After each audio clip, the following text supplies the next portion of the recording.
Bevor wir beginnen, schreibt in die Kommentare, von wo ihr heute Nacht zuhört und wie spät es bei euch ist. Es ist immer faszinierend zu sehen, wie Menschen aus aller Welt zur gleichen Zeit in diese antiken Mysterien eintauchen. Wenn euch diese Reisen in die Vergangenheit gefallen, abonniert den Kanal. Aber nur, wenn ihr wirklich Wert darin findet.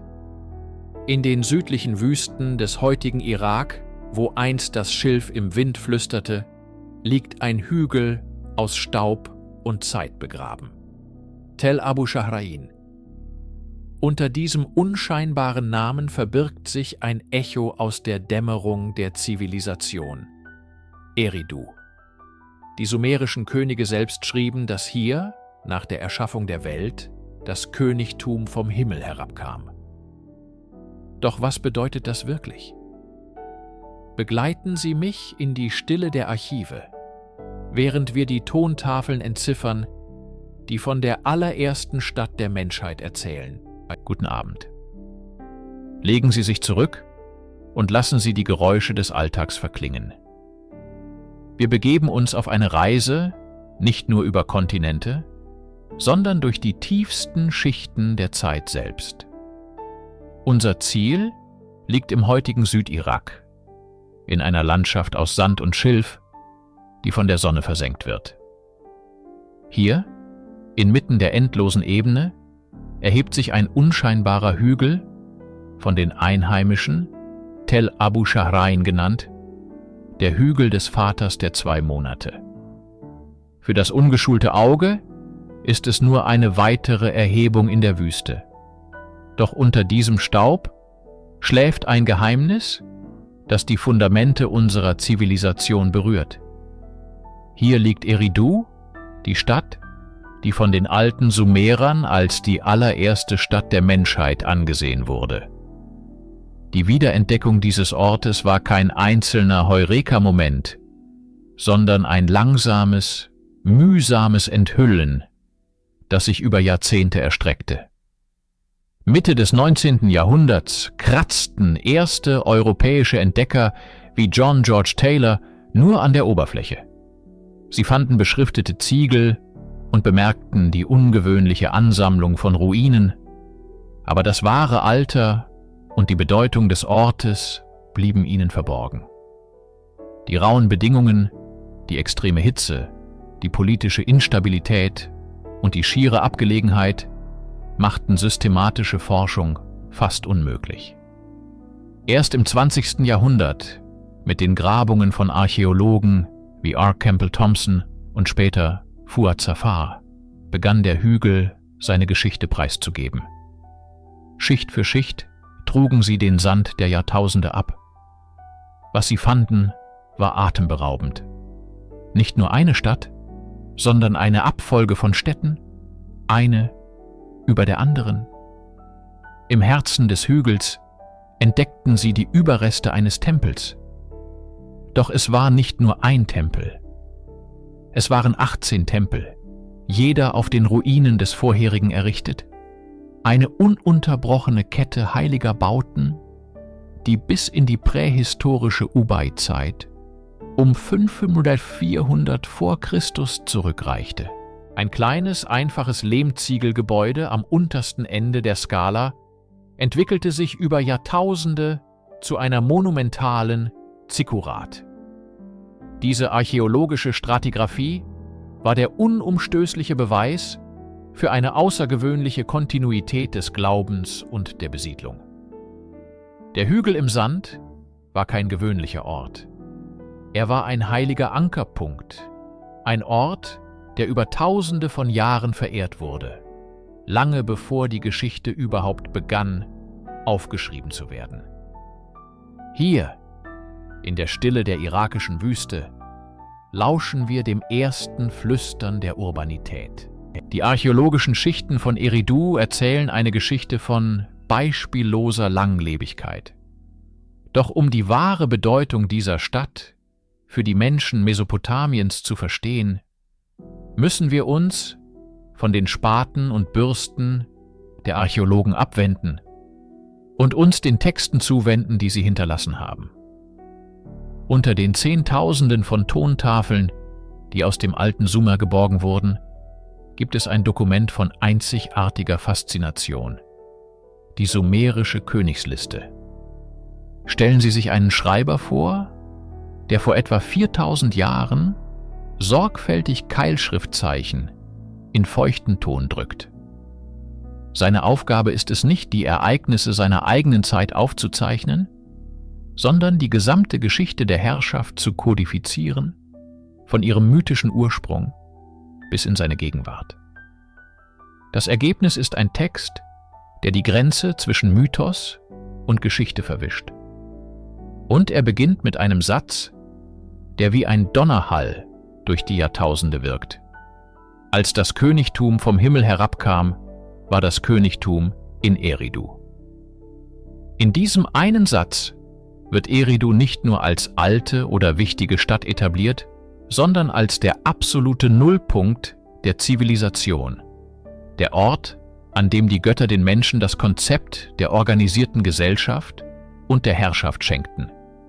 Die Liste fährt fort, die ersten Könige von Eridu zu benennen: Alulim, der 800 Jahre regiert haben soll, und Alalngar, dessen Herrschaft 36.000 Jahre dauerte.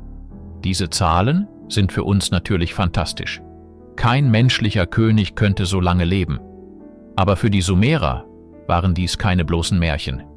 Sie waren eine aitiologische Erklärung, eine Gründungsurkunde, die die Legitimität jeder nachfolgenden Dynastie auf diesen einen göttlich sanktionierten Moment in Eridu zurückführte. Die Liste beschreibt dann, wie das Königtum nach der großen Flut, einer Geschichte, die verblüffende Parallelen zur biblischen Sintflut aufweist, an andere Städte wie Kisch und Uruk weitergegeben wurde. Doch Eridu behält seinen Ehrenplatz. Es ist der unbestrittene Anfang. Die Königsliste ist somit mehr als eine Chronik. Sie ist ein politisches und theologisches Manifest. Sie konstruiert eine lineare, ununterbrochene Geschichte der Macht, die in einer einzigen Stadt beginnt. Eridu war in der Vorstellung der Sumerer nicht nur die erste Stadt, sondern die Idee einer Stadt selbst, der Archetyp, von dem alle anderen abstammen. Der Staub von Tel Abu Shahrain birgt also nicht nur Lehmziegel, sondern auch die Erinnerung an eine Zeit, in der die Welt noch jung war und die Ordnung selbst ein Geschenk des Himmels. Jede große Stadt des alten Mesopotamien hatte ihre eigene Schutzgottheit. Babylon hatte Marduk, Uruk hatte Inanna, Nippur hatte Enlil. Doch keine Verbindung zwischen einer Stadt und ihrem Gott war so tief, so ursprünglich und so prägend wie die zwischen Eridu und dem Gott Enki. Um Eridu zu verstehen, müssen wir Enki kennenlernen. Enki, den die späteren Akkader und Babylonier Ea nannten, war keine kriegerische Himmelsgottheit oder ein zorniger Sturmgott. Sein Wesen war subtiler, komplexer und unendlich faszinierender. Er war der Gott der Weisheit, der Magie, der Schöpfung und des Handwerks.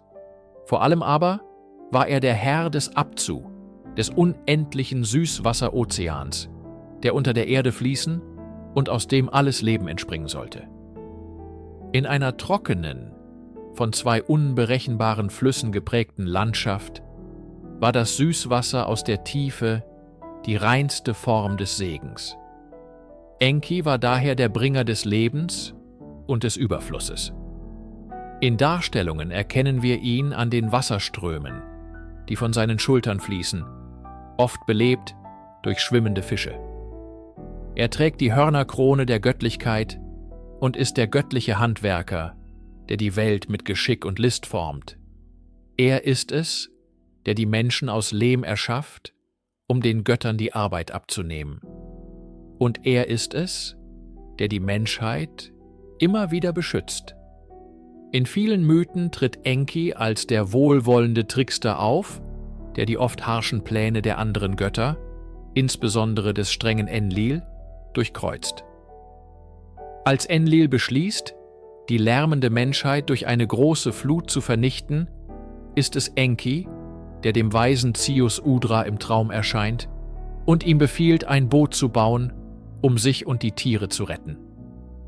Das Herz von Eridu war sein Tempel, das Apsu, das Haus des tiefen Wassers. Dieser Tempel war mehr als nur ein Wohnsitz für den Gott. Er war eine architektonische Verkörperung seiner Domäne, ein Portal zur lebensspendenden Tiefe. Enki war kein ferner Gott. Er war in den Kanälen präsent, die das Land bewässerten, im Wissen des Handwerkers, der einen Topf formte, und in der Magie des Priesters, der einen Kranken heilte. Er schenkte der Menschheit die die göttlichen Gesetze und Kräfte, die alle Aspekte der Zivilisation umfassen, von der Königsherrschaft bis zum Bierbrauen. Eridu war nicht nur sein Wohnsitz, es war die Manifestation seines Wesens, eine Oase der Weisheit und des Wassers in einer feindlichen Welt. Wir haben den Gott Enki kennengelernt, den Herrn der Tiefe. Doch was genau ist diese Tiefe, das Apsu, das er beherrscht?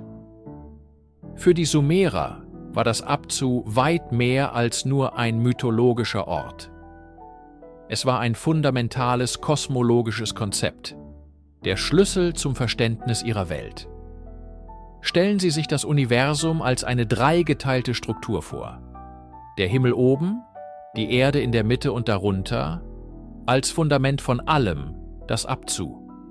Es war kein salziger, stürmischer Ozean, sondern eine unendliche, ruhige Weite aus Süßwasser. Es war die Quelle aller Flüsse, Seen und Brunnen, die das Leben in der trockenen Ebene Mesopotamiens erst ermöglichten. Das Apsu war die verborgene, nie versiegende Quelle der Fruchtbarkeit und des Lebens. Aber es war auch ein Ort der Weisheit und des Geheimnisses. So wie das Wasser tief und unergründlich sein kann, so war auch das Apsu der Ursprung allen Wissens, aller Magie und aller Schöpfungskraft. Es war Enkis Reich, und nur er kannte all seine Geheimnisse. Die Stadt Eridu und ihr Tempel, das Apsu, wurden als direkter Zugangspunkt zu diesem unterirdischen Ozean verstanden. Der Tempel war nicht nur symbolisch mit dem Apsu verbunden, er war eine physische Manifestation davon auf der Erde. Archäologische Funde untermauern diese Vorstellung auf faszinierende Weise. In den frühesten Schichten des Tempels entdeckten die Ausgräber eine dicke Schicht von Fischgräten, die Tausende von rituellen Mahlzeiten oder Opfergaben bezeugen. Der Fisch war das heilige Tier des Enki, ein Bote aus seiner wässrigen Welt. Spätere Versionen des Tempels sollen sogar ein Becken oder einen Teich im Zentrum gehabt haben, ein Apsu, das direkt mit der göttlichen Quelle verbunden war. Priester in Eridu waren nicht nur Diener der Götter, sie waren die Hüter eines Portals. Ihre Rituale zielten darauf ab, die lebensspendenden Kräfte des Apsu zu kanalisieren und die Weisheit Enkis zu empfangen. Man kann sich vorstellen, wie sie in der Stille des Tempels, dem leisen Plätschern des Wassers lauschten und darin das Flüstern ihres Gottes zu hören glaubten. Das Apsu repräsentiert eine tiefgreifende ökologische und spirituelle Einsicht der Sumerer, dass das sichtbar Trockene und Harte der Erdoberfläche untrennbar mit einer unsichtbaren, fließenden und nährenden Tiefe verbunden ist. Eridu, am Rande einer riesigen Lagune am Persischen Golf erbaut, war der perfekte Ort für diese Vorstellung. Es war ein Ort zwischen Land und Wasser, zwischen der bekannten Welt und dem unergründlichen Geheimnis, das darunter liegt. Stellen Sie sich vor, wir könnten die Zeit wie die Schichten einer Zwiebel abtragen. In Eridu ist dies keine bloße Metapher, sondern archäologische Realität. Der Hügel, auf dem der große Zikkurat des Enki thronte, ist nicht nur ein Hügel aus Erde und Sand. Er ist ein Hügel aus Zeit, ein künstlicher Berg, der aus den Überresten von Tempeln besteht, die über Jahrtausende hinweg an exakt derselben Stelle errichtet wurden. Die Archäologen legten nicht einen Tempel frei, sondern 18, jeder auf den Ruinen des vorherigen erbaut. Diese Schichten sind ein atemberaubendes Zeugnis für die Kontinuität des Glaubens und die Heiligkeit dieses Ortes. Der unterste und älteste Tempel, Schicht 17 Ete, war kaum mehr als eine einfache Hütte aus Schilf und Lehm, nicht größer als ein modernes Wohnzimmer. In seiner Mitte befand sich eine Nische, vielleicht für ein Symbol der Gottheit, und ein kleiner Opfertisch. Doch selbst in dieser bescheidenen Form waren die wesentlichen Elemente des mesopotamischen Sakralbaus bereits vorhanden. Mit jeder neuen Schicht wuchs der Tempel. Schilf wurde durch sonnengetrocknete Lehmziegel ersetzt. Die Grundrisse wurden komplexer, die Mauern dicker, kleine Räume für Priester und zur Lagerung von Opfergaben kamen hinzu. Der Opfertisch wurde größer und in der Asche fanden sich die Gräten von Fischen, ein klares Indiz für die Gaben, die Enki, dem Herrn des Süßwasserozeans, dargebracht wurden. Dieser Prozess, der sich über 3000 Jahre erstreckte, ist mehr als nur eine Baugeschichte. Es ist die physische Manifestation einer Idee, die an einen Ort gebunden war. Jede Generation ehrte die vorherige, indem sie deren heiligen Raum nicht aufgab, sondern ihn buchstäblich erhöhte und vergrößerte. Der Tempel wuchs gen Himmel, Schicht für Schicht, bis er schließlich zu einer monumentalen Plattform wurde, auf der das Haus des Gottes thronte, sichtbar meilenweit über die flache Ebene.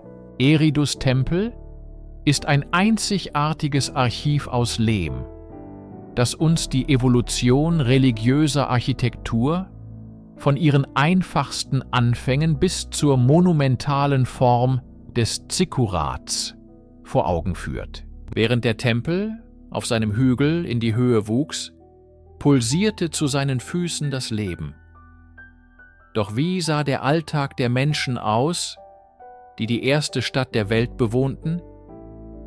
Wir müssen uns von unseren Vorstellungen moderner Metropolen verabschieden und in eine Welt eintauchen, die vom Wasser geprägt war. Eridu lag im Herzen der südmesopotamischen Marschlande, einem Labyrinth aus Schilfgürteln, Lagunen und den sich ständig verlagernden Armen von Euphrat und Tigris. Dies war keine trockene Wüstenlandschaft, sondern ein fruchtbares, amphibisches Reich. Das Leben der frühen Städter war untrennbar mit diesem Ökosystem verbunden. Ihre Häuser waren keine monumentalen Steinbauten, sondern funktionale Behausungen aus den Materialien, die die Umgebung bot. Die einfachsten waren elegante, gewölbte Strukturen aus gebundenen Schilfrohrbündeln, eine Bauweise, die in den Sümpfen des Irak bis in die jüngste Vergangenheit überlebt hat. Später und für wohlhabendere Familien kamen rechteckige Häuser aus Lehmziegeln hinzu, die um einen offenen Innenhof angeordnet waren, um im heißen Klima für Kühle zu sorgen. Die Ernährung basierte auf dem Reichtum der Flüsse und Sümpfe. Fisch war das Grundnahrungsmittel, wie die unzähligen Gräten und Netzbeschwerer belegen, die bei Ausgrabungen gefunden wurden. Dattelpalmen säumten die Wasserläufe und lieferten süße, energiereiche Früchte. Weiter vom unmittelbaren Sumpfland entfernt legten die Bewohner Eridus mit einfachen Kanälen Felder an, um Gerste anzubauen, die Grundlage für Brot und Bier. Die Keramik von Eridu, fein gearbeitet und mit eleganten geometrischen Mustern in dunkler Farbe bemalt, zeugt von hohem handwerklichem Geschick. Diese Gefäße dienten nicht nur zur Aufbewahrung von Nahrung und Wasser, sondern waren auch Handelsgüter. Das Leben war hart und von den Launen der Natur bestimmt, Aber es war auch ein Leben in einer Gemeinschaft, die lernte, die Gaben ihrer einzigartigen Umwelt zu nutzen und die Grundlagen für eine komplexe städtische Gesellschaft zu legen. Mit dem Wachstum der Stadt und der Zentralisierung der Wirtschaft im Tempel entstand ein Problem, das uns heute sehr vertraut ist: die Notwendigkeit der Verwaltung.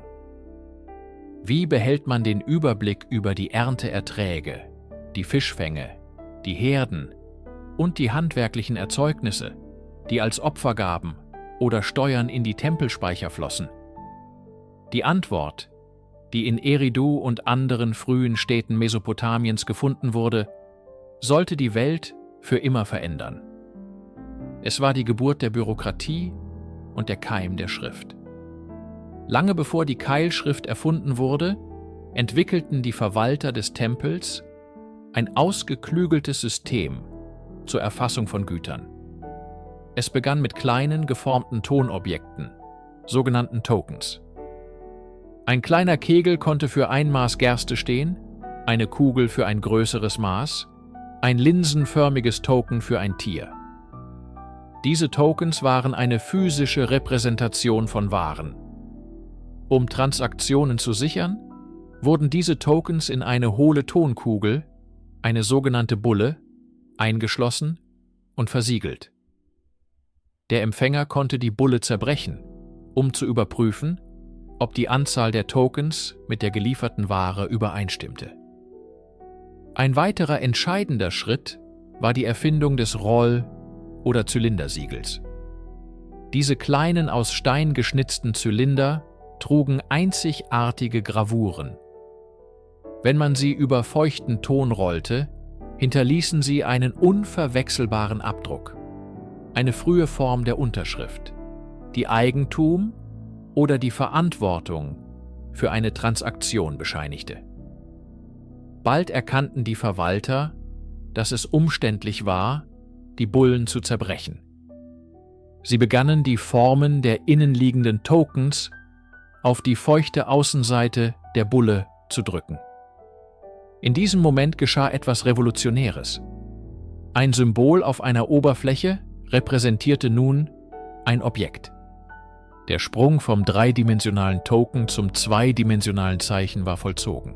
Dies war noch keine Schrift im vollen Sinne, aber es war der entscheidende intellektuelle Durchbruch, der unweigerlich zur Entwicklung der ersten Piktogramme und schließlich zur abstrakten Keilschrift führen sollte. Die Bürokratie, oft als seelenlos verschrien, war in Wahrheit die Wiege der geschriebenen Geschichte. In den Mythen der Sumerer ist Eridu nicht nur eine Stadt, sie ist der Anfang. Die sumerische Königsliste, eine antike Chronik, die die Herrscher Mesopotamiens aufzählt, beginnt mit den Worten: Als das Königtum vom Himmel herabkam, war das Königtum in Eridu. Die Liste zählt die ersten mythischen Könige auf, die mit unvorstellbar langen Regierungszeiten herrschten. Und dann, nach den ersten 5 Städten, fällt ein schicksalhafter Satz: Dann fegte die Flut darüber hinweg. Erst nach dieser großen Flut beginnt die Liste mit den historisch nachweisbaren Dynastien. Diese Erzählung ist der älteste bekannte Vorläufer der biblischen Sintflutgeschichte. Der Held heißt hier nicht Noah, sondern Ziusudra, und er wird von eben jenem Gott Enki gewarnt, dem Schutzpatron von Eridu. Enki weist ihn an, ein großes Boot zu bauen, um sich, seine Familie und die Tiere vor der Vernichtung zu retten. Die Verbindung zwischen der ersten Stadt und der großen Flut ist also tief in der sumerischen Mythologie verwurzelt.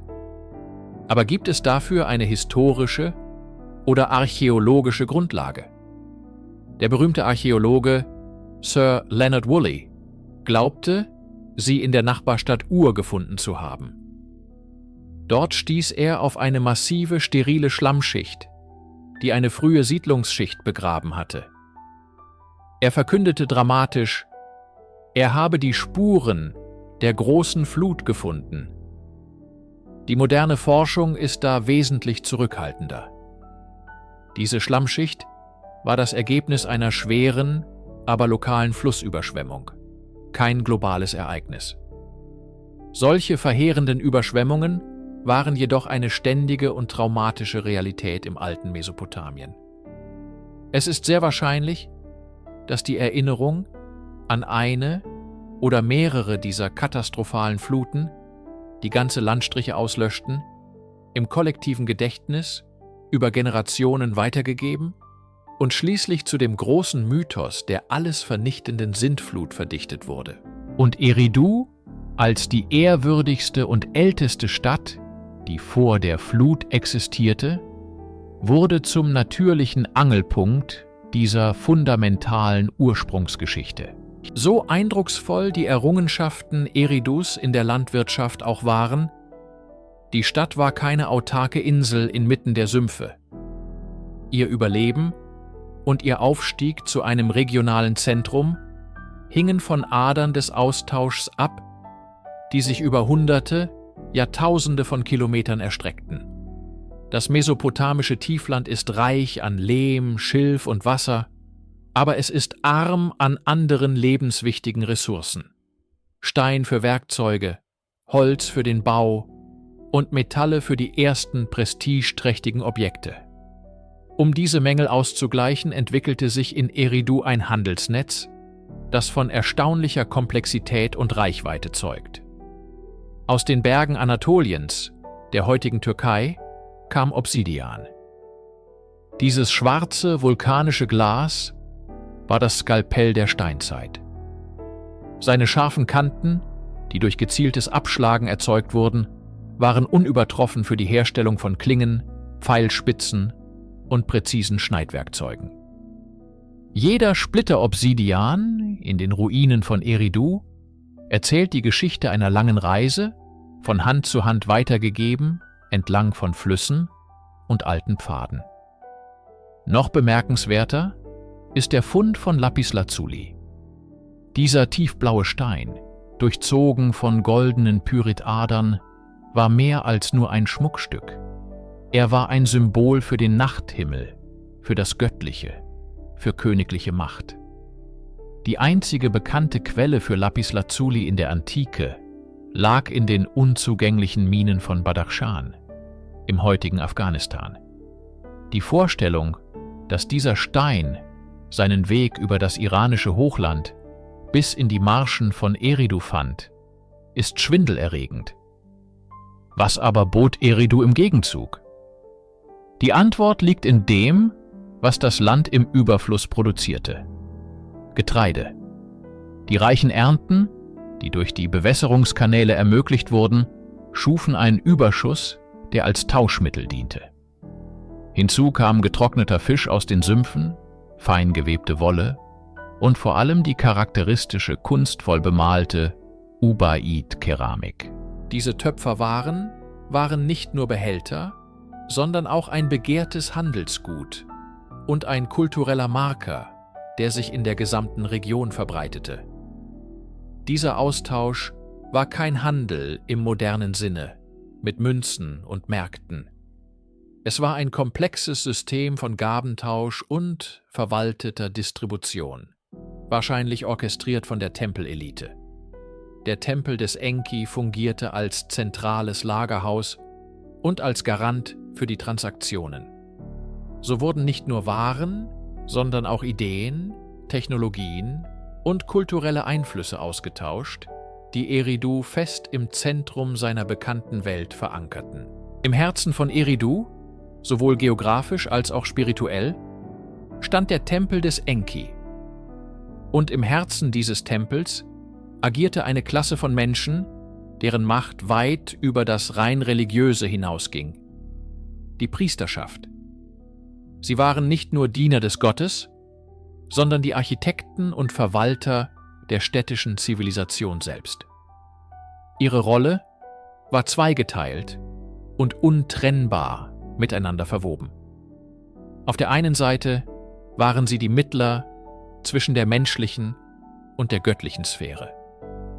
Sie führten die täglichen Rituale durch, brachten Opfer dar und sangen die Hymnen, die Enki besänftigen und seine Gunst sichern sollten.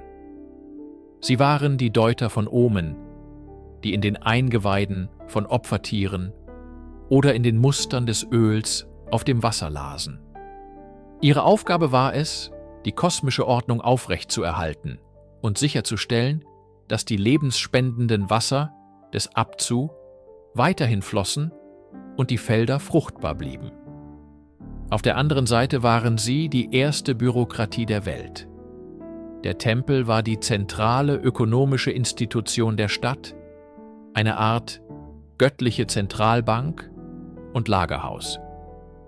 Die Priester organisierten die Sammlung der landwirtschaftlichen Überschüsse, eine religiöse Abgabe, die als Vorläufer der Steuer gelten kann. In den weitläufigen Magazinen des Tempelkomplexes wurde Getreide, Wolle, getrockneter Fisch und Bier gelagert. Diese Güter wurden dann umverteilt, um die Handwerker, Arbeiter und die Priester selbst zu versorgen. Sie organisierten die gewaltigen Arbeitsprojekte, die für das Überleben der Stadt notwendig waren, den Bau und die unaufhörliche Instandhaltung der Kanäle, die Errichtung neuer Tempel und öffentlicher Gebäude. Sie verwalteten den Fernhandel, tauschten die Überschüsse der Stadt gegen exotische Luxusgüter und lebenswichtige Rohstoffe. Um diese komplexe Verwaltung zu bewältigen, wurden sie zu den Hütern des Wissens. Sie entwickelten die Vorläufer der Schrift, vielleicht einfache Zählmarken und Piktogramme, um Lagerbestände zu erfassen. Sie betrieben Mathematik, um Felder zu vermessen und Ernten zu berechnen. Sie beobachteten die Sterne, um den Kalender zu erstellen. Dieses Wissen war die Quelle ihrer Macht. Es war heilig, geheim und verlieh ihnen eine Aura der Unentbehrlichkeit. Der Hohepriester der En war nicht nur der höchste spirituelle Führer, sondern auch der oberste Geschäftsführer der Stadt. Eine Figur, in der sich göttliche Autorität und weltliche Macht bündelten. Die Priester des Enki waren somit die unsichtbaren Ingenieure der Gesellschaft von Eridu, die den Willen der Götter in die organisierte Realität der ersten Stadt der Welt übersetzten. Wenn die Dämmerung die Hitze des Tages aus der Wüste vertrieb, trat über Eridu ein Schauspiel von unvergleichlicher Klarheit und Pracht hervor. Der mesopotamische Nachthimmel. Frei von den Lichtschleiern moderner Städte war das Firmament ein tiefschwarzes Tuch, übersät mit Myriaden von Sternen. Für die Bewohner von Eridu war dieser Anblick nicht nur schön, sondern auch von fundamentaler Bedeutung. Der Himmel war eine zweite, göttliche Landschaft, deren Muster und Rhythmen das Leben auf der Erde bestimmten. Und der höchste Punkt der Stadt, der Zikkurat, war nicht nur ein künstlicher Berg, um dem Gott näher zu sein, sondern auch das erste Observatorium der Menschheit. Die treibende Kraft hinter dieser frühen Astronomie war zutiefst praktisch: die Landwirtschaft. In einem Klima der Extreme war das richtige Timing für Aussaat und Ernte eine Frage von Leben und Tod. Die Priesterastronomen lernten, den Lauf des Jahres anhand der Sterne zu messen. Das heliakische Aufgehen bestimmter Sterne, also ihr erstes Sichtbarwerden am Morgenhimmel kurz vor Sonnenaufgang, nach einer Periode der Unsichtbarkeit, markierte den Beginn neuer Jahreszeiten und landwirtschaftlicher Zyklen. Der Himmel war die große Uhr der Bauern. Doch die Beobachtung der Sterne diente auch zutiefst religiösen Zwecken. Die Bewegungen der Himmelskörper wurden als Botschaften der Götter interpretiert.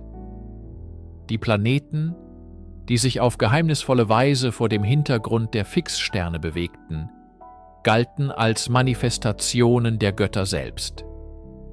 Ihre Konstellationen und Bahnen waren Omen, die den Willen der Götter für die Zukunft der Stadt offenbarten.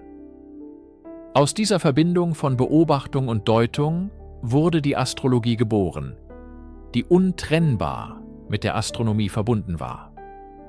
Um Feste und Rituale im Einklang mit den Jahreszeiten zu halten, entwickelten die Priester einen Kalender. Dieser war lunisolar, eine komplexe Kombination aus den Zyklen des Mondes, die die Monate bestimmten, und dem Sonnenjahr. Regelmäßig mussten sie Schaltmonate einfügen, um zu verhindern, dass die Monate durch die Jahreszeiten wanderten. Diese Berechnungen erforderten jahrzehntelange, akribische Beobachtungen und deren systematische Aufzeichnung. Auch wenn die uns bekannten Tierkreiszeichen eine spätere babylonische Entwicklung sind, so liegen ihre Wurzeln hier. Die Sumerer gruppierten die Sterne bereits zu eigenen Konstellationen, die ihre Mythen und ihre Lebenswelt widerspiegelten. Der Pflug, der Hirte, der Skorpion. Von der Spitze ihres Lehmziegelturms aus begannen die Priester von Eridu eine Reise, die bis heute andauert. Die menschliche Suche nach Ordnung im Kosmos, der Versuch, unseren Platz im großen Gefüge des Universums zu verstehen. Keine Stadt währt ewig. Selbst die erste, die heiligste, die aus dem urzeitlichen Wasser aufstieg, musste sich schließlich dem Wandel der Zeit beugen. Der Untergang von Eridu war kein plötzliches, dramatisches Ereignis, kein Vulkanausbruch oder eine vernichtende Schlacht. Es war ein leiser, schleichender Prozess, ein langsames Verblassen über Jahrhunderte, dessen Ursachen in genau dem System lagen, das der Stadt einst das Leben geschenkt hatte, dem Wasser. Die Lebensader von Eridu war das komplexe Netzwerk von Kanälen, das das Wasser des Euphrat auf die Felder leitete. Doch dieses Wasser trug einen unsichtbaren Feind in sich: Salz. In dem heißen, trockenen Klima verdunstete ein Großteil des Bewässerungswassers und ließ winzige Mengen gelöster Mineralsalze im Boden zurück. Jahr für Jahr, Generation für Generation sammelte sich dieses Salz im Oberboden an. Zuerst sanken nur die Erträge des salzempfindlichen Weizens und die Bauern stiegen auf die robustere Gerste um. Doch schließlich erreichte die Versalzung einen kritischen Punkt. Der Boden wurde unfruchtbar, bedeckt von einer weißen, toten Kruste. Die einst grünen Felder verwandelten sich langsam in eine karge Wüste. Ein zweiter, ebenso unerbittlicher Prozess war die Verschlammung. Der Euphrat führte große Mengen an Sediment mit sich, das sich unaufhörlich in den Kanälen ablagerte. Die Aufrechterhaltung dieses künstlichen Kreislaufs erforderte eine immense, koordinierte Anstrengung von Tausenden von Arbeitern, die den Schlamm ständig ausheben mussten. Als die landwirtschaftliche Produktivität sank und die Bevölkerung möglicherweise abnahm, könnte die zentrale Autorität des Tempels geschwächt worden sein.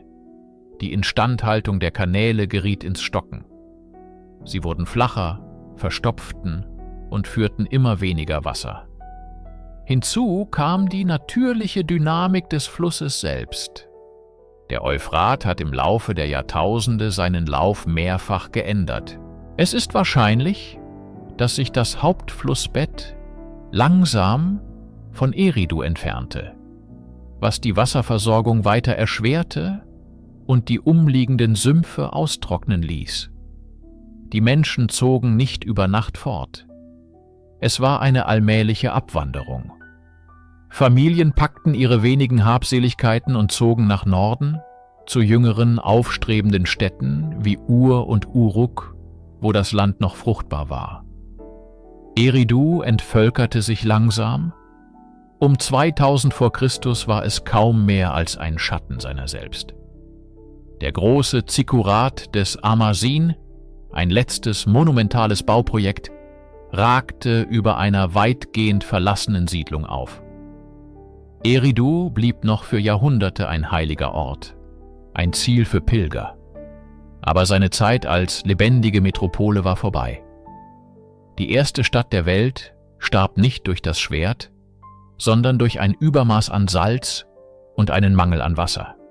Eine leise, aber eindringliche Lehre über die Zerbrechlichkeit menschlicher Zivilisationen im Angesicht der Natur. Auch wenn die Sande der Zeit Eridos Mauern längst verschlungen haben, verstummte sein Echo nie. Es hallte durch die Jahrtausende und formte das Fundament, auf dem die großen Reiche Mesopotamiens errichtet wurden. Eridu war mehr als nur eine Ansammlung von Lehmziegelbauten, es war ein Konzept, eine theologische Blaupause, die von nachfolgenden Kulturen ehrfürchtig kopiert und adaptiert wurde. Die Idee des Zikkurats, des Stufentempels, der als Leiter zwischen Himmel und Erde diente, wurde hier geboren. Spätere Städte wie Ur, Uruk und vor allem das mächtige Babylon übernahmen diese heilige Architektur. Der berühmte Turm zu Babel, von dem die Bibel erzählt, war nichts anderes als der Zikkurat von Babylon, dessen spirituelle Wurzeln direkt in den heiligen Bezirk von Eridu zurückreichten. Der Gott von Eridu, Enki oder Ea, wie ihn die Akkader nannten, blieb eine der zentralen Figuren im mesopotamischen Pantheon. Seine Weisheit, seine Verbindung zum lebensspendenden Süßwasserozean, dem Abzu, und seine Rolle als Schutzherr der Menschheit wurden auf neue Götter übertragen. Der babylonische Hauptgott Marduk übernahm viele von Enkis Eigenschaften und sogar einige seiner Mythen. In der babylonischen Schöpfungsgeschichte, dem Enuma Elish, ist es Marduk, der die Welt aus dem Chaos formt, doch die Weisheit und die Pläne, die er nutzt, spiegeln unverkennbar die Domäne seines Vaters Ea wider. Die assyrischen Könige, die sich als Herrscher der bekannten Welt sahen, blickten ebenfalls auf die sumerische Vergangenheit zurück, um ihre Herrschaft zu legitimieren. Sie sammelten und kopierten die alten Texte, bewahrten die Mythen von Eridu in ihren Bibliotheken, wie der berühmten Bibliothek des Aschurbanipal in Ninive. Für sie war Eridu der heilige Ursprungsort, der Beweis für eine göttlich sanktionierte Ordnung, die mit der ersten Stadt begann und in ihrem eigenen Imperium gipfelte. Eridu war die Quelle, aus der die Ströme der mesopotamischen Zivilisation entsprangen. Seine Gesetze, seine Götter und seine Weltsicht sickerten in das kulturelle Grundwasser der Region ein und nährten die Wurzeln von Reichen, die noch Jahrtausende nach dem Verlassen seiner Tempel die Geschicke der Welt lenken sollten. In unserer modernen, von Technologie geprägten Welt ist es vielleicht verständlich, dass wir die Errungenschaften der Antike manchmal durch eine ebenso moderne Linse betrachten. So entstand im 20. Jahrhundert eine faszinierende, aber wissenschaftlich unhaltbare Idee: die Theorie der Paläoastronautik. Diese besagt, dass die Götter der alten Kulturen, insbesondere die sumerischen Anunnaki, in Wahrheit außerirdische Besucher waren, die der Menschheit Wissen und Technologie brachten. Eridu, als angeblich erste von diesen Wesen gegründete Stadt, spielt in diesen Erzählungen eine zentrale Rolle. Doch wenn wir diese Behauptungen mit der ruhigen, methodischen Herangehensweise der Archäologie und Philologie prüfen, zerfallen sie wie sonnengetrockneter Lehm. Die Argumente stützen sich oft auf Fehlinterpretationen von Kunstwerken und Texten.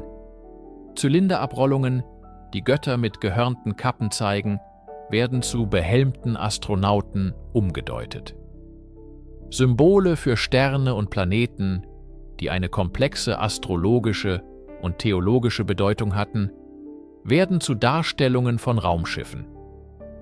Die Keilschrifttexte selbst, wenn sie sorgfältig und im Kontext übersetzt werden, sprechen eine völlig andere Sprache. Sie erzählen nicht von interstellaren Reisen, sondern von sehr menschlichen Sorgen, von Ernten, Überschwemmungen, sozialen Hierarchien und dem Versuch, sich eine unberechenbare Welt durch göttliches Wirken zu erklären. Die Götter sind mächtig und unsterblich, aber ihre Motivationen, Eifersucht, Zorn, Liebe, Weisheit, sind zutiefst menschlich.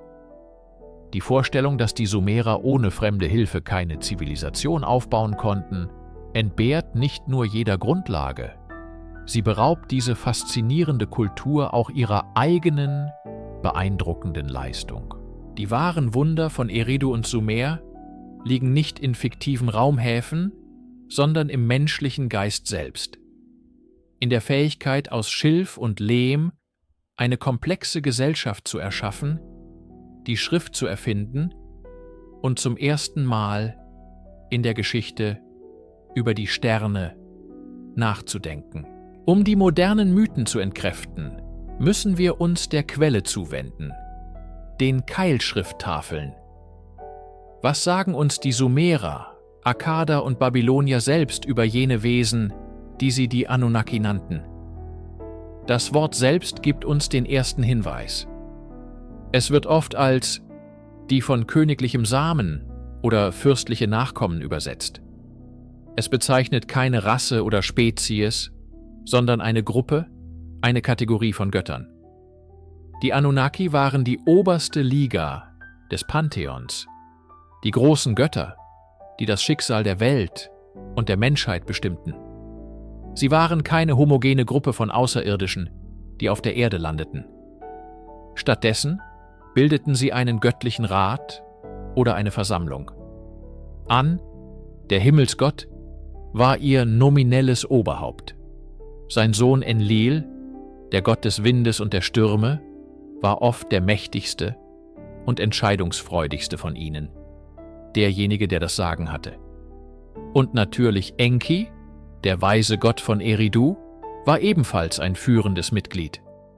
In späteren Texten wird die Gruppe oft in zwei Teile geteilt: die Anunnaki, die im Himmel weilten, und die Igigi, eine Gruppe jüngerer Götter, die ihnen dienten. In anderen Traditionen, insbesondere in der Unterweltmythologie, agierten die Anunnaki als die 7 furchterregenden Richter der Toten. Sie waren also keine physischen Wesen, die Gold abbauten, wie es moderne Mythen behaupten. Sie waren die Verkörperung der Naturkräfte, der kosmischen Ordnung und der sozialen Prinzipien. Ihre Geschichten, wie der Atrahasis-Epos, erzählen von der Erschaffung des Menschen, um die Götter von mühsamer Arbeit zu entlasten. Eine aitiologische Erzählung, die die menschliche Existenz als Dienst an den göttlichen Mächten erklärt, die die Welt regieren.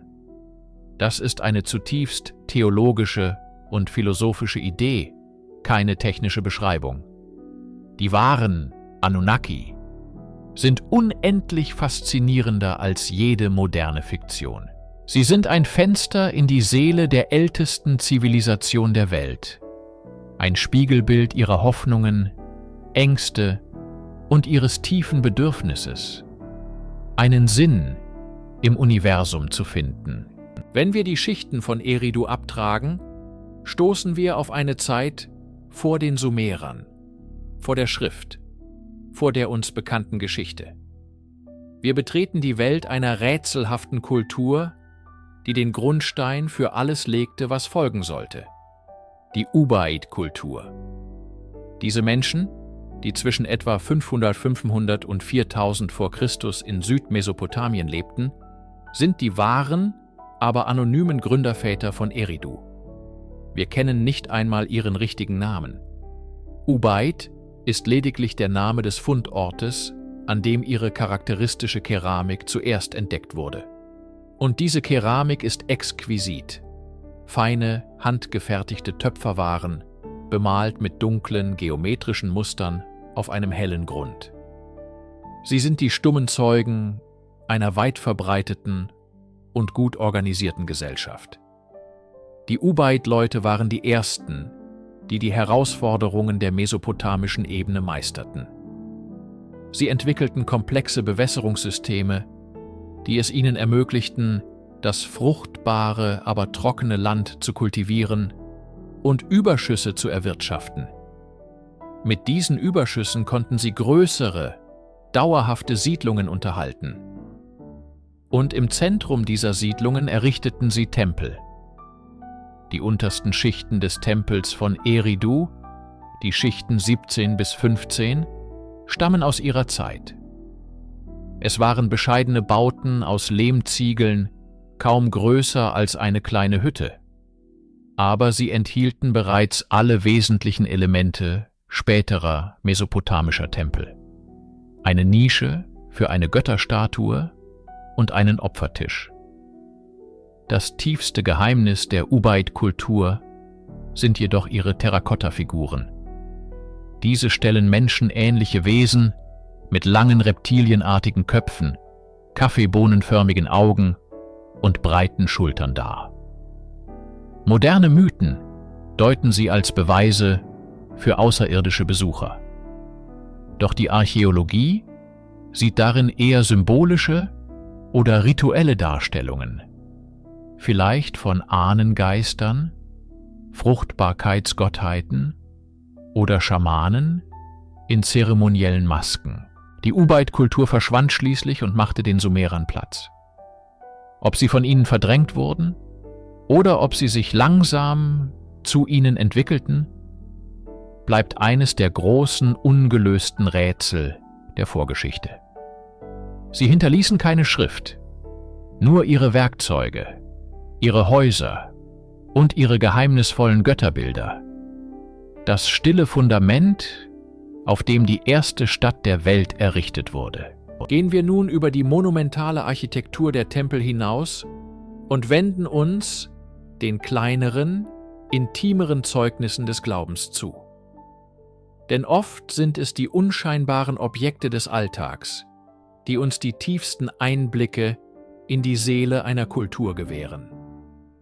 In den Schichten von Eridu fanden Archäologen eine Fülle von Artefakten aus gebranntem Ton, die wie leise Flüstern aus einer 7000 Jahre alten Vergangenheit zu uns sprechen. Betrachten wir zum Beispiel die Opfergaben. Einfache Keramikschalen, oft massenhaft produziert, gefüllt mit den Überresten von Fischen oder Getreide. Sie sind keine Schätze aus Gold, aber sie zeugen von einer tiefen, alltäglichen Religiosität. Sie erzählen von der Hoffnung auf eine gute Ernte, von der Bitte um Schutz vor den Unwägbarkeiten des Lebens am Rande der Wüste und des Sumpfes. Jeder dieser bescheidenen Tontöpfe war eine Geste der Kommunikation mit dem Göttlichen, ein Versuch, die kosmische Ordnung aufrechtzuerhalten. Besonders rätselhaft und faszinierend sind die sogenannten Ophidian-Figuren aus der Ubaid-Zeit. Diese schlanken, menschlichen Körper mit reptilienartigen Köpfen, schrägen Augen und breiten Schultern geben der Forschung bis heute Rätsel auf. Sind es Darstellungen von Göttern, Dämonen oder vielleicht Priesterinnen in rituellen Masken? Einige Figuren stellen Mütter dar, die ein reptilienköpfiges Kind säugen. Diese Bilder sind befremdlich, aber sie sprechen von universellen Themen: Geburt, Ernährung, Schutz und die Weitergabe des Lebens. Die reptilischen Züge könnten mit Fruchtbarkeit, Wasser oder einer chtonischen, also erdgebundenen Gottheit in Verbindung stehen, Wesen, die sowohl Leben spenden als auch nehmen können. Sie sind ein perfektes Beispiel dafür, wie Archäologie uns nicht mit einfachen Antworten, sondern mit tiefgründigeren Fragen konfrontiert. Diese Figuren sind keine Aliens, wie manche spekulieren, sondern Ausdruck einer komplexen Symbolwelt, deren Schlüssel wir erst langsam wiederfinden. Sie zeigen uns, dass der Glaube in Eridu weit mehr war als nur der formelle Kult im Tempel. Er war ein tief verwobener Teil des Lebens, der Geburt und des Todes, geformt aus dem Ton des Flusslandes selbst. In der Stille der Wüste, wo der Wind über die Ruinen von Eridu streicht, treffen zwei große Erzählungen aufeinander: die Sprache des Spatens und die Stimme des Epos. Die Archäologie liefert uns die harte materielle Realität: Keramikscherben, Fundamentschichten, Fischgräten. Der Mythos, überliefert auf Keilschrifttafeln, gibt uns die Seele, die Weltanschauung der Menschen, die diese Stadt erbauten. Das berühmteste Beispiel ist die sumerische Königsliste, ein Text, der verkündet: Nachdem das Königtum vom Himmel herabgekommen war das Königtum in Eridu. Sie nennt Könige mit sagenhaften Regierungszeiten von Zehntausenden von Jahren. Die Archäologie hingegen zeigt uns keine Paläste aus dieser frühesten Zeit, sondern bescheidene Schilfhütten, die langsam zu Lehmziegelbauten anwachsen. Wie bringen wir diese beiden Welten zusammen? Es geht nicht darum, den Mythos als Lüge zu entlarven. Das wäre ein zu modernes, zu profanes Verständnis. Der Mythos ist keine Geschichtsschreibung im heutigen Sinne. Er ist eine theologische und politische Gründungsurkunde. Er legitimiert die Institution des Königtums als göttlichen Ursprungs und verankert sie am heiligsten aller Orte, in Eridu, der Wohnstadt Enkis. Die schier unglaublichen Regierungszeiten sind keine historischen Daten, sondern ein Ausdruck der Ehrfurcht und der tiefen Zeit, die man mit den Göttern verband. Die Archäologie korrigiert nicht den Mythos, sie erdet ihn. Sie zeigt uns die physische Welt, in der diese Ideen entstanden sind. Wenn wir die Fundamente des Tempels Ispzente ausgraben, eine winzige Kapelle von wenigen Quadratmetern, und dann die Mythen über Enkis prächtigen Abzu-Tempel lesen, sehen wir die Kluft zwischen Realität und Ideal. Aber wir sehen auch den menschlichen Geist bei der Arbeit. Das Bestreben, das Bescheidene in etwas Großartiges, Kosmisches zu verwandeln. Der Spaten deckt die Knochen der Geschichte auf, doch erst das Epos kleidet sie wieder in Fleisch und haucht ihnen den Atem des Glaubens und der Bedeutung ein. In Eridu lernen wir, dass Mythos und Archäologie keine Gegner sind, sondern zwei Seiten derselben, tief menschlichen Medaille. Jede große Geschichte einer Zivilisation ist auch eine Geschichte über ihre Umwelt. Der Aufstieg von Eridu war untrennbar mit den Gaben des Flusses und des Meeres verbunden. Das Süßwasser des Euphrat und das Brackwasser der Marschen schufen eine Oase des Lebens in einer ansonsten lebensfeindlichen Umgebung. Die Sumerer lernten, dieses System zu meistern. Sie gruben Kanäle, bewässerten ihre Felder und schufen so die Grundlage für den ersten urbanen Überschuss der Geschichte. Dies war ihr Triumph. Doch in diesem Triumph lag auch der Keim ihres Niedergangs verborgen. Die gleiche Bewässerung, die Leben spendete, trug langsam, aber unaufhaltsam zum Tod der Böden bei. Das Wasser des Euphrat enthält gelöste Salze. Wenn es auf den Feldern verdunstet, bleiben diese Salze zurück. Über Jahrhunderte und Jahrtausende hinweg akkumulierte sich das Salz in den oberen Bodenschichten, ein Prozess, den wir heute als Versalzung kennen. Die Ernten wurden spärlicher. Weizen, der weniger salztolerant ist, musste durch die robustere Gerste ersetzt werden. Die Keilschrifttexte aus späterer Zeit klagen über weißliche Felder, nicht von Schnee, sondern von Salz. Gleichzeitig zog sich die Küstenlinie des Persischen Golfs langsam zurück. Eridu, einst eine Stadt nahe am Wasser, fand sich immer weiter im Landesinneren wieder, abgeschnitten von den maritimen Handelsrouten und den reichen Fischgründen. Der Fall von Eridu war kein plötzliches, dramatisches Ereignis mit Feuer und Schwert. Es war ein langsames Ersticken, ein schleichender ökologischer Kollaps, der sich über Generationen erstreckte. Die Menschen zogen fort, nicht weil sie erobert wurden, sondern weil das Land sie nicht mehr ernähren konnte. Die vergessene Weisheit von Eridu ist daher eine tiefgreifende ökologische Lektion. Sie lehrt uns, dass jede Zivilisation ein fragiles Ökosystem ist und dass die Missachtung der langfristigen Konsequenzen unseres Handelns letztendlich die Grundlagen unserer Existenz untergräbt. Die verlassenen Ruinen im Sand sind ein stilles Mahnmal für die zerbrechliche Balance zwischen menschlichem Ehrgeiz und den Gesetzen der Natur. Unsere Reise neigt sich dem Ende zu, doch die Geschichte von Eridu ist noch lange nicht auserzählt. Was wir heute sehen, der imposante Tell Abu Shahrain, ist nur die Spitze eines riesigen, unberührten Archivs, das noch immer unter dem Wüstensand versiegelt ist. Die bisherigen Ausgrabungen, so umfassend sie auch waren, haben nur einen Bruchteil der gesamten Siedlungsfläche freigelegt. Die Wohnviertel, die Werkstätten der Handwerker, die Speicher und die Häfen, der größte Teil des alltäglichen Lebens der ersten Stadtbewohner, liegt noch im Verborgenen und wartet darauf, entdeckt zu werden. Welche Geheimnisse könnten diese ungestörten Schichten noch bergen? Vielleicht finden wir eines Tages ein Tontafelarchiv, das uns nicht nur von Göttern und Königen, sondern von den Sorgen und Freuden normaler Familien berichtet. Heiratsverträge, Gerichtsakten, private Briefe.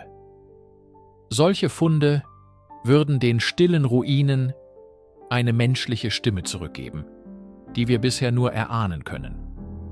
Noch tiefer, unter den Fundamenten des ersten Tempels, könnten Spuren noch älterer, vorurbaner Siedlungen liegen. Gibt es eine Prä-Ubaid-Phase von Eridu?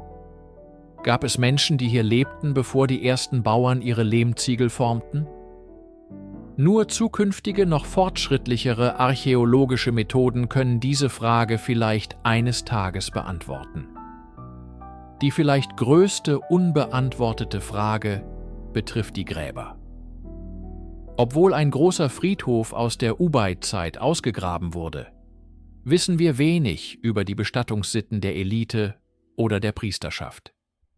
Sind irgendwo in der Peripherie der Stadt Gräber verborgen, die uns mehr über die sozialen Hierarchien und Jenseitsvorstellungen verraten? Eridu bleibt ein Ort der tiefen Zeit und der offenen Fragen. Es ist ein Symbol für den Beginn unserer urbanen Reise, aber auch ein Mahnmal für ihre Vergänglichkeit. Die Stille, die heute über dem Tell liegt, ist nicht leer. Sie ist gefüllt mit den Echos von Tausenden von Jahren, mit den Stimmen der ersten Priester, Fischer und Bauern. Und solange wir bereit sind, zuzuhören und mit Respekt und Geduld zu fragen, wird Eridu seine letzten Geheimnisse vielleicht eines Tages preisgeben.